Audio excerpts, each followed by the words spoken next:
বন্যা যারা দুর্গত আছেন তাদের প্রতি এটা আল্লাহর আযাব, এটা এক কথা বলার কোনো সুযোগ নেই। এটা আল্লাহ তাআলার পরীক্ষা হতে পারে, এটা আযাব নাও হতে পারে, আবার কোনো কোনো ক্ষেত্রে আযাবও হতে পারে। সাধারণত এটা আল্লাহ তাআলার পরীক্ষা হয়ে থাকে। বাচ্চা মেয়ে ছিল, একটা মহিলা ছিল, আর দুইটা আমার আব্বুর সঙ্গে আরেকজন মুরব্বী ছিল, মোটর দিকে চলে গেছে। আপনার আব্বাকে আপনি ধরে রাখতে পারেন না?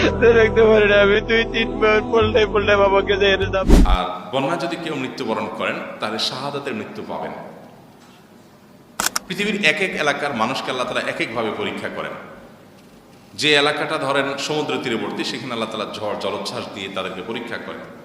যারা হয়তো আফ্রিকার জঙ্গলে থাকেন তাদের পরীক্ষা ভিন্ন রকম হয়। যারা ইউরোপের চকচকা ফকফকা শহরে থাকেন তাদের পরীক্ষা অন্যরকম ভাবে হয়। কিন্তু এক একজন পরীক্ষা এক একভাবে হয়। সে পরীক্ষা উত্তীর্ণ হওয়া এটা বড় ব্যাপার। কোনো বিপদ দেখলেই সেটাকে আযাব বলে দেওয়া এটা সঠিক না। কোনটা আযাব আর কোনটা আল্লাহ তাআলার পক্ষ থেকে পরীক্ষা, এটা একমাত্র আল্লাহ তাআলাই ভালো জানেন।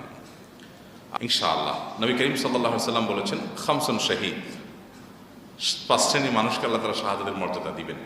এর ভিতরে একটা হলো আল গারীক ও শাহীদ, অর্থাৎ যিনি পানিতে ডুবে মারা যাবে এই ব্যক্তিকে আল্লাহ তাআলা শাহাদাতের মর্যাদা দান করবেন। কোনো